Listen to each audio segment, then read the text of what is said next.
Your kindness cannot be said. You open doors in the sky. You ease the heart and make God's qualities visible. We taste your honey and fly around as happy as bumblebees. You remember what was agreed upon before the universe began. You hear the sound of those praise words. Am I not? Yes. Am I not your Lord?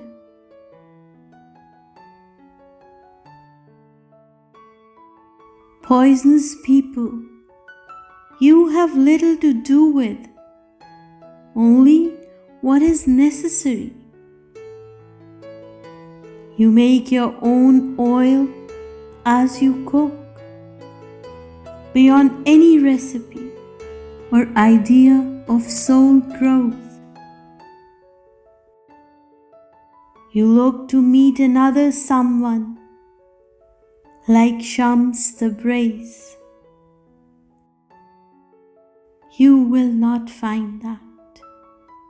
You will not find that.